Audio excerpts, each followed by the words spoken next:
పారదర్శకత అనే పదానికి న్యాయ వ్యవస్థ కొత్త అర్థం ఏమన్నా రాస్తుందేమో తెలియదు. ఎందుకంటే కొలీజియం విషయంలో జస్టిస్ డివై చంద్రచూడ్ గారు చీఫ్ జస్టిస్ ఓ స్టేట్మెంట్ ఇచ్చారు. కొలీజియం ప్రక్రియను విమర్శించడం చాలా తేలిక, కానీ ఒక జడ్జి నియామకానికి సంబంధించి అనేక సంప్రదింపులు జరుగుతాయి. ఎవరితో జరుగుతాయి? ఎవరు చేస్తున్నారు? అది జడ్జిల నియామకానికి సంబంధించి ఎవరు చర్చలు జరుపుతున్నారు? అది కదా సమస్య.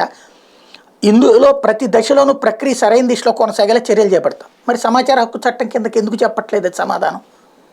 లేదా కేంద్ర ప్రభుత్వం అడుగుతున్న దానికి ఆన్సర్ ఎందుకు ఉండట్లేదు? మరి అప్పుడు పారదర్శకత ఎక్కడ ఉన్నట్టు? అందుకే కొలీజియంలో పారదర్శకత లేదని విమర్శించడం తప్పు. నిర్ణయం తీసుకోవడంలో నిష్టగా ఉంటాం. మరి నిష్టగా ఉంటే భావజాలాలు, చివరికి రాజకీయ పార్టీలకు సంబంధించినటువంటి అనుబంధ కార్యకర్తలు కూడా ఎట్లా వస్తున్నారు? ఇకపోతే సుప్రీంకోర్టు జడ్జిల నియామకం సమయంలో తాము హైకోర్టు జడ్జిల కెరీర్ని మదింపు చేస్తున్న మన విషయాన్ని గుర్తుపెట్టుకుని నిర్ణయాలు తీసుకుంటాం.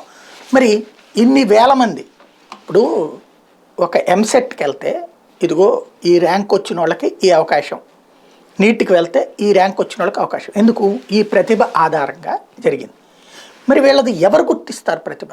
ఎగ్జామ్ ఏమైనా పెడుతున్నారా?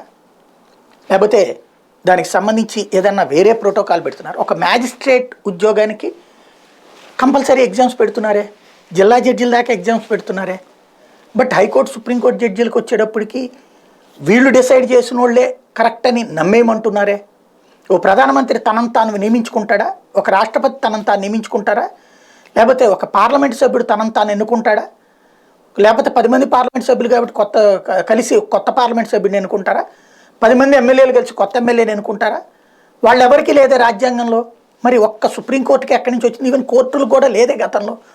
తమకి తాము ఆపాదించుకున్న అధికారం కొలీజియం, అది అద్భుతంగా ఉందని నమ్మంటున్నారు. మొన్ననే అందులో పారదర్శకత లేదని ఒక న్యాయమూర్తి గారు వ్యాఖ్యానించిన నేపథ్యంలో సుప్రీంకోర్టు చీఫ్ జస్టిస్ ఈ వ్యాఖ్యలు చేశారు.